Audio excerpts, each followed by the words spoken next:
Welcome to Mayo Music. I am your host, Dan Pulaski.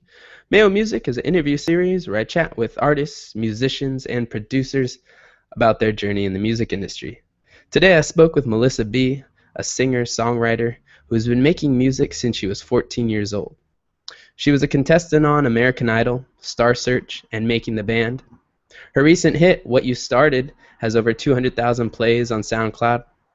In the interview, Melissa gives us advice on how to score a collaboration with your favorite artist.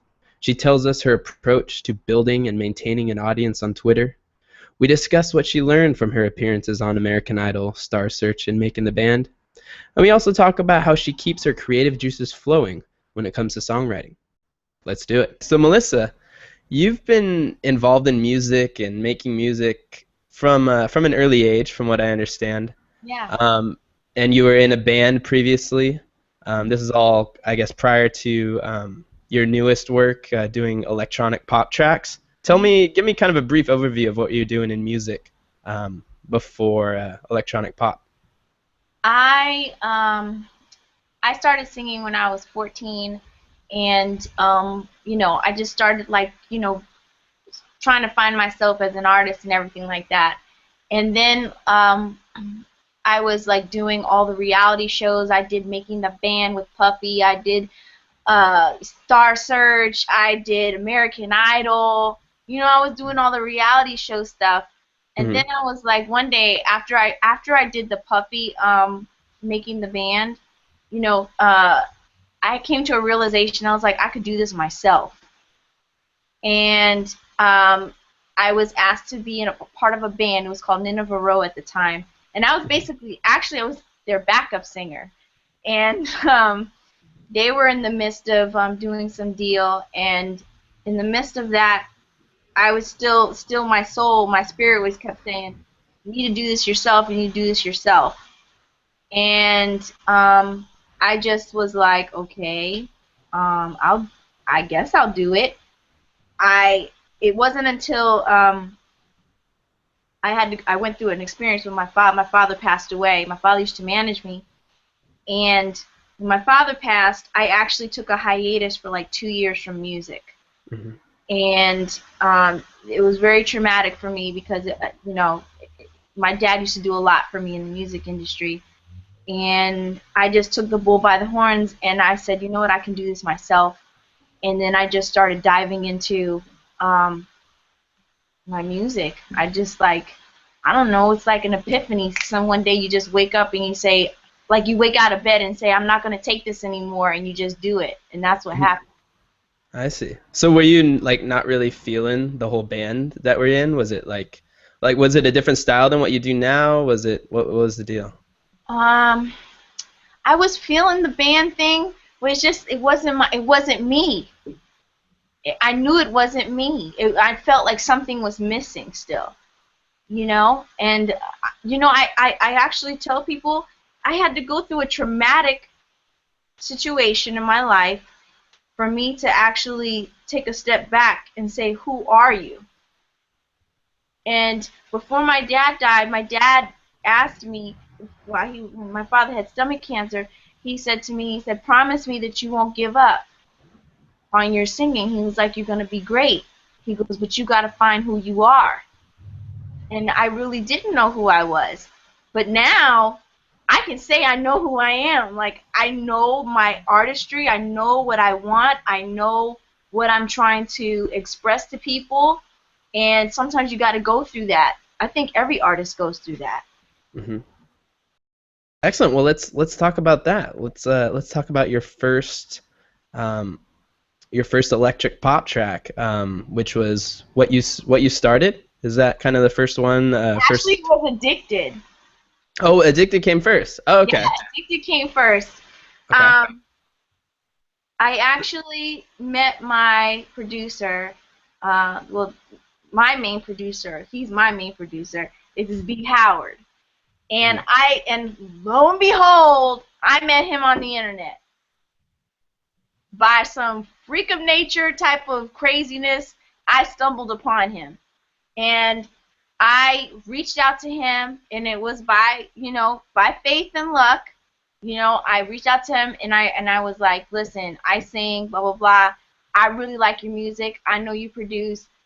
I would like to meet with you. I would like for you to produce, some of the songs. So he hit me back up, and he was like, okay. He was like, let me hear what you got. He heard my voice, and Brandon was very honest. He was like, the production around you is not right. He's like, you need to go up a notch. So he's like, I'm going to help you get to that level. Mm-hmm. And so what was it that you sent him? What did I say to him? No, what did you send him? You had some I stuff had sent him some songs that I had already recorded, and I'm going to be honest, like even the producers, some of the producers that I worked with in the past, a lot of them were intimidated by my voice. Like they really didn't know how to structurally go around my voice, like bring it out. And that was a problem for me.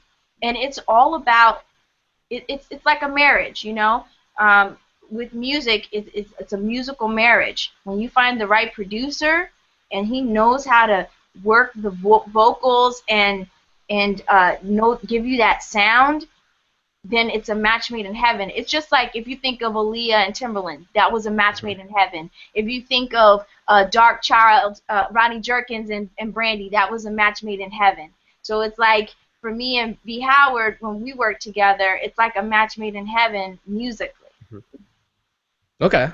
So you reached out to B. Howard, and then he produced Addicted? He produced Addicted, and he produced What You Started. Okay. So tell me about Addicted. So that was the first one that you guys put out. Did you guys put it out on SoundCloud first? What kind of release did you do? Was it signed to a record label, or what happened? I was offered a distribution deal through Universal and Bungalow Records to have my own record label and distribute it globally through Universal. Okay. Was that with B. Howard's help, or how did you land that deal? I actually landed that deal through my business manager, and my business manager brought the deal to me and asked me, is this something that you would think that you want to do? And I thought of it as a no-brainer because I could still keep my creative control and I could be the artist that I want to be and put out whatever I want. Mm-hmm. And it was a win-win situation for me and them. Cool. So was that after you guys already had produced Addicted and what you started, or was that prior? It was after? We had it already ready to go. We had everything ready to go. Okay. So you're able to show that to him. Yep. Awesome. Okay. Let's see. So Addicted did all right. Right. It did pretty well, but what you started really kind of blew up. What you started it's still blowing up. Yes. What you started is still blowing up. It's people are starting to find me, and it's really interesting. It's not just finding Melissa B, the singer. They're finding Melissa B, the girl geek as well. Mm-hmm. So I'm getting the younger crowd and some people from different parts of the world. They're finding me. Very cool. So tell me about that. Tell me how, besides having the distribution deal, through Bungalow Records and Sony, right? Or distributed through what was it? No, Universal. Oh, Universal. I'm sorry. Mm-hmm. Distribution. So what did you guys do on your end to promote that track? Because I see what you started has 200,000 plays on SoundCloud. Did you guys do anything to kind of promote that? What I did was it's so funny because there was a guy that you did an interview with when he got 5 million views, and the whole thing about he did Google ads and stuff. I did a little bit of Facebook ads on my stuff, and I was tweeting a lot, and I also, what I also did? I do have people that I do know in the industry, other celebrities and stuff, and I asked them to tweet for me to basically get their fan base to listen to my stuff. Very good. So the Facebook ads worked for you? Yeah, a little bit. Yeah, that's cool. Yeah. Actually, I guess that's a good segue.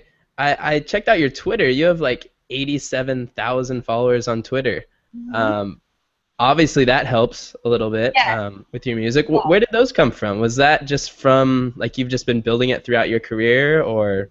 have been building my Twitter fan base since I started Twitter. And it's like with anything, it's I'm a geek. So I was like trying to understand, okay, how do I get people to hear what I gotta say and start following me?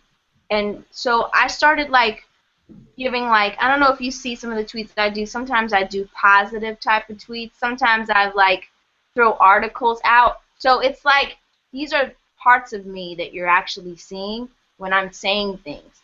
And I love it because it's like you're basically saying in a little nutshell of what you're thinking at that moment, and you don't have to say much because everybody's so instantaneous.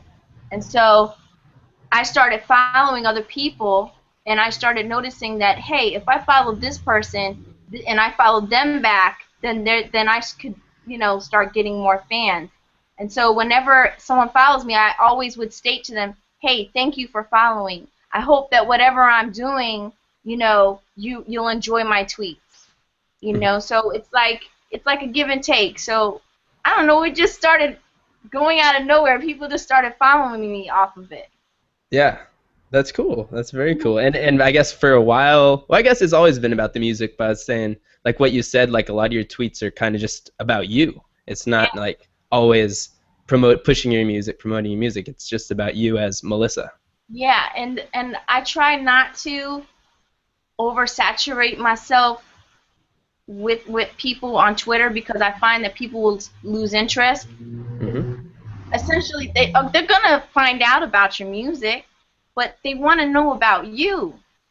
They want to know about who you are, what you're doing, and all that. Like when I got the Google Glasses, that took my following to another level because what it did was is that I was able to take these glasses and let people see through my eyes what it was like in my world. Hmm. Like if I was on stage, you could actually see on stage, wow, this is what Melissa's actually seeing, like through her eyes. And I've had people tell me, oh my God, I don't even know how you do it. Like you were literally standing in front of all these people? Yes. Nice, nice. Hmm. Okay. Let's see. Moving on. I saw that you've done a few collaborations where I think you've worked with producers other than B. Howard. Yeah. Um, I guess a question I had for you was, I know there's a lot of kind of singer-songwriters who will be featured on tracks of like more established artists or producers. Hmm. Do you have kind of like a philosophy or kind of what's your approach to those type of collaborations? Um, and I guess how do you, I don't know, like tell me kind of just what your approach is on that.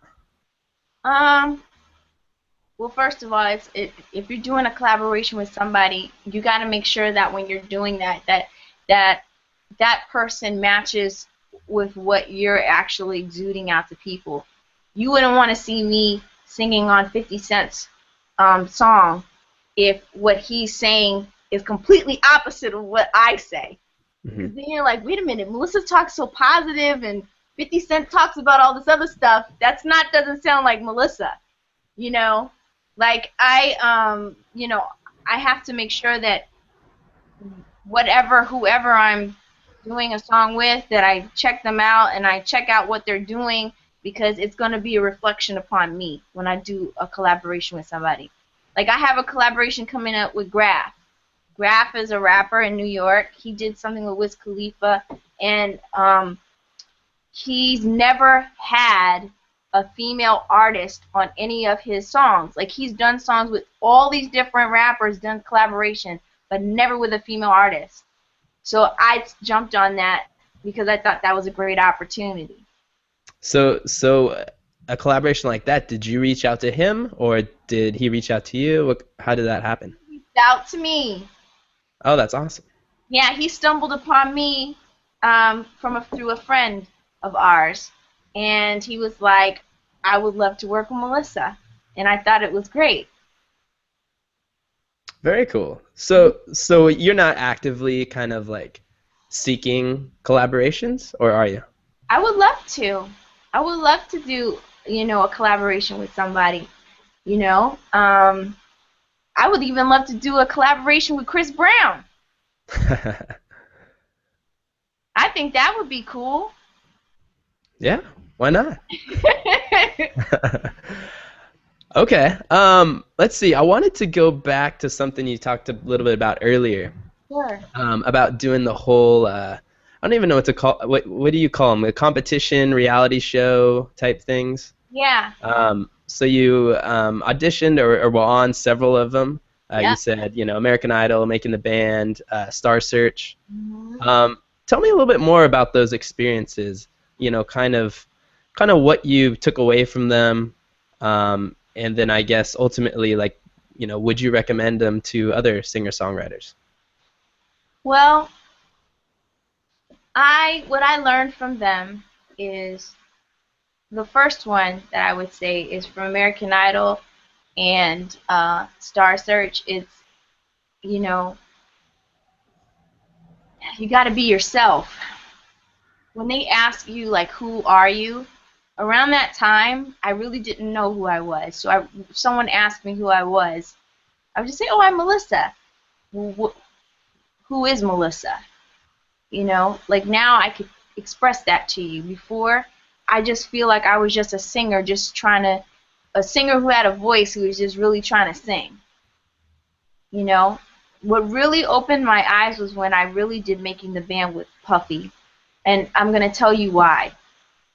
Because I was in a boot camp with Puffy and the rest of them, and Puffy would wake us up 4 o'clock in the morning.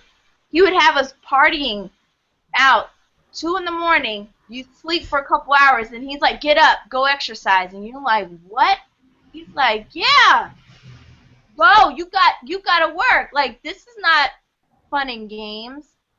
And then next thing you know, he's throwing you in a room with a whole bunch of people. Oh, you need to write a song, or oh, the next thing is you need to come up with a concept.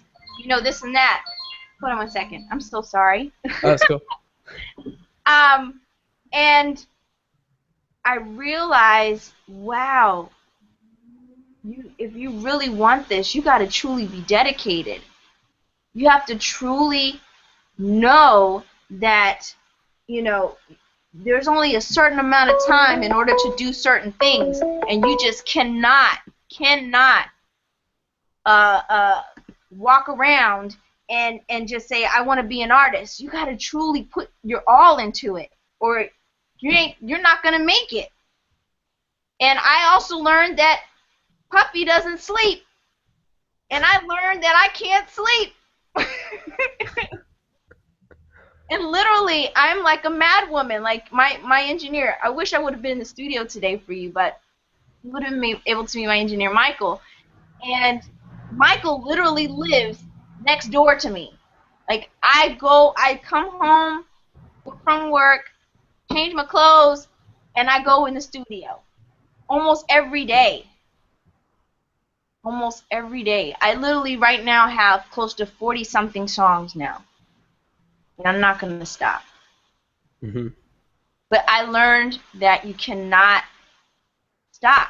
You have to, if you believe in yourself, you have to invest in yourself. You have to do what you have to do if you truly believe in yourself. And sometimes you cannot just wait. You can't wait around for everybody else. You got to do it. Hmm.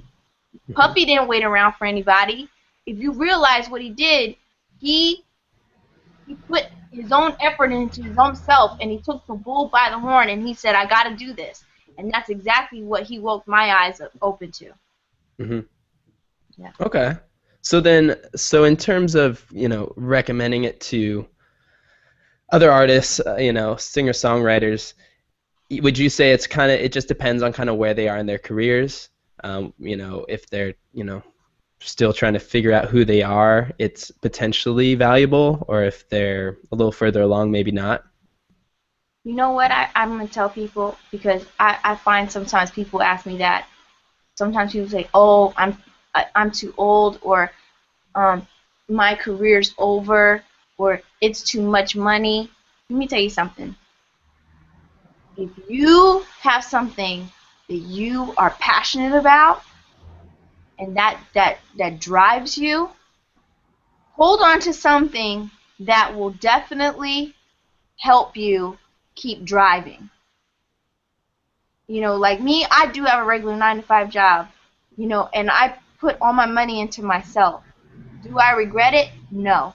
Because I'm telling you, when I was 5 years old, I call it the wake up of realization in your life. You know, when you're like a kid and you know, when you had that moment when you were a kid and you say, oh, I'm such and such. I'm Melissa. Like, I realized I was Melissa.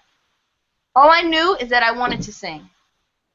I didn't know how I was going to do it, how I was going to get there, but my spirit kept telling me all I want to do is sing. And if that's what you want to do, if that's what drives you, if that's what your feeling is, don't stop, because that's what God gave you. He gave you a gift, and you shouldn't stop. Okay. I'm sorry if I'm rambling. No, it's cool. It's cool. No, I like the energy that you're, obviously talking about your love for making music, and I understand that. You know, Um, music is like, music is such a beautiful thing. I'm sorry, it's like, you know, everybody everybody knows I love Michael Jackson. Okay, that's the one thing. Michael Jackson. The reason why I love Michael Jackson is because he was so passionate about music, and through his music, he knew he could heal the world in such a way. Because if you look at music, look at Gam what was the song by Psy? Whoopum uh, Gangnam Style. Gangnam Style, yeah. Nobody knew what the hell he was saying, but it became an international hit. Why? Because everybody was feeling the music. Hmm. Music is an international. It goes beyond the vibration of the spirit. It goes beyond the vibration of words. Music hits the soul, and that's what it is. That's what makes the world go round. Hmm. Well, kind of in that same vein, I wanted to ask you kind of what is it that keeps you inspired and keeps those like creative juices flowing when you're songwriting? Is there something outside of music, like in your life outside of music, that inspires you to create or kind of keeps that creativity up? My nieces and my nephew, and, and my family, and meditation. Um, it's for me. I hear music all day long. Like I listen. I when I wake up, I listen to it. When I'm in my job, I listen to it. I'll be doing something when I'm not even listening to it, and I'll hear music in my head. Like it surrounds me, and sometimes I can see someone going through something, or I'm on the subway, and you know, you ever sit around and wonder, like, if you're in San Francisco, I'm pretty Hmm. sure you're sitting on on the bus or the train or whatever, and you look at somebody, and you ever just look at them and wonder sometimes, like, what they're going through in their life. That becomes a story, you know, like just the look on their face. Like you could see somebody pissed off about something, or somebody crying their eyes out, and you're wondering what they go through, and your mind can start thinking about different things. Or seeing a child smile, you know, the pure innocence of life. These are the things that drive me. Mm. I like that. So just constantly letting your mind kind of wander and Yeah. like daydream like consciously. Yeah, I like, like that. like, let me tell you something. I heard this story. I saw this story, and it really made me I get sensitive sometimes. But there was a man, and he was he was homeless, and somebody did a video on him, and he basically said, I'm not on the street to beg for money. He said, I didn't choose this, to be like this. He goes, I feel even bad even asking people for money.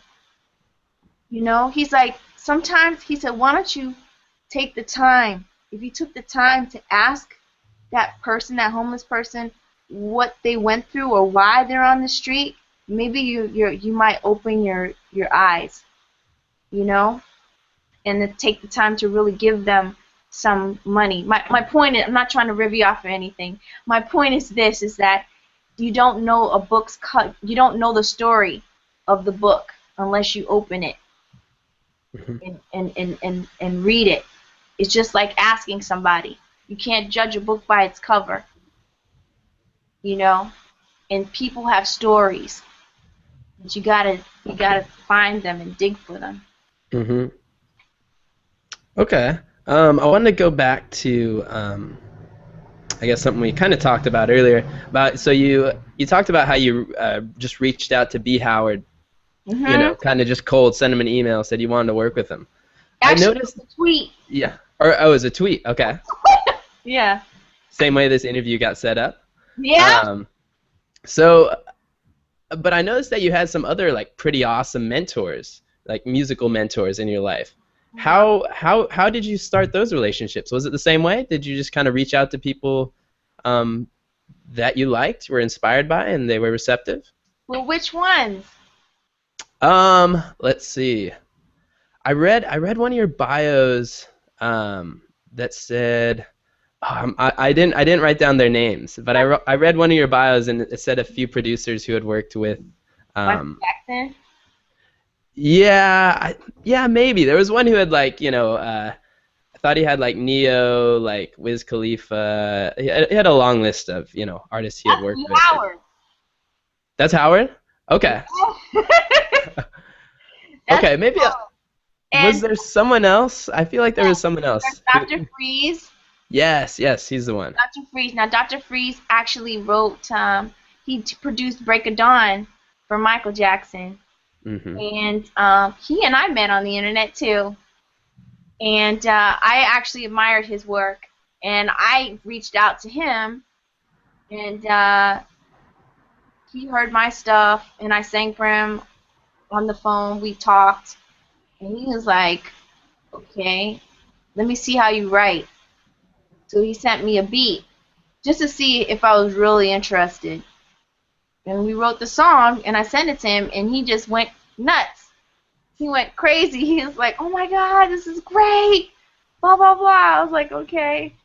So then he sent me another song that he gave me. He actually gave me a song that Michael was going to do before he passed away. And it was called I Want My Boy Back. Well, it was actually originally called I Want My Girl Back. But he gave me the song, and it took me 3 days to record because I wanted to be so perfect, because this is a song Michael Jackson was going to do. And afterwards, when I sent it to him, he was like, you couldn't have done it better. Yeah. So I'm very proud about that. Yeah, as you should be. Now, with both of those, you just send cold emails saying you wanted to, I guess, work with them.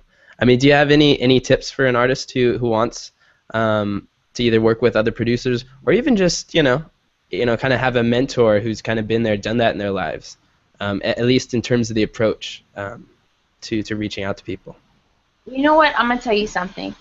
I noticed some people will, like, how some people will, like, tweet to you and say, listen to my song, or, that's not a good approach, because it's like you're just throwing yourself at them. I don't know you from Adam to Eve. Research about the person first. Find out about them. And before you tweet to them or you reach out to them on Facebook, be meaningful and sincere. And that's what I did, because I would have never wanted to work with these people if I didn't research about them, look up what they've done, and say to myself, okay, this is a match right here. I think this is a match, and I definitely want to meet with them. And write to them and say, I'm, you know, like, for me, I'm one of your fans. I truly appreciate your music. I would really love to talk to you about my project, you know, if you have the time. You know, you just got to be very, and also you have to make sure that you are upfront with everything. Don't just bombard people with, listen to this. No, give somebody, I call it the one sheet, give somebody a little bit of information about yourself, little bio about yourself, hyperlinks, put the hyperlinks in it, and your information. Then from there, I can assess. That person can take it all in and say, okay, and they can tell you if they want to work with you. Okay. Good advice. Mm-hmm. Now, you've been involved with music for a while now. Is there any kind of mistakes that you feel like you've made that you would really not like to see other younger artists make? Whoa, there's many mistakes I've made. Well, just give me one, or either one that you see other artists maybe make a lot. Publicist. What was that? I'm sorry? Finding the right publicist. That seems to be one of the hardest things in this industry is finding the right publicist. Like, it's really hard. I feel like there's not publicists going, hey, you know, I'm out here, you know, I can work for you or whatever. I've had to actually dig deep to find some publicists. One person that I found that was really good was Cyber PR, Ariel, and she gave some really good advice, and I'm telling everybody this now. And this goes back to you asking me about the tweets. It was because of her. When I read her book, she wrote a book for independent artists. And she was like, if you want to gain fans, this is how you tweet. And that's how I learned how to tweet properly as an artist, through her. Okay. So the publicist issue has been a nightmare for me. I see. So you've had a lot of missteps finding the right PR, and I'm still trying to find a PR. Okay. So getting that right, yes, is something artists can look at. And what's something you've done really well? What's something you feel like you've done really well kind of throughout your career that's really kind of helped you get to this point? Sing. And being honest and being myself and just showing my true colors, and being dedicated and showing people that I'm a hard worker and that I don't give up. I literally will sleep at the microphone. I'm pretty sure you probably saw some videos of that. I call it slave driving. They slave drive me in the studio, but I will literally be sleeping like this with my head on the little net thing, and the microphone's right there, and I'm sleeping, and they'll go next line, Melissa. I'm like, okay. Yeah. Okay. So just being true to yourself. Staying true to myself, yeah. All right. Well, that's all I have for you today, Melissa. Okay. I appreciate you coming on and chatting with me. Your interview was great. Oh, well, thank you. All right. We'll take it easy. Okay, you too. All right. Bye. Bye.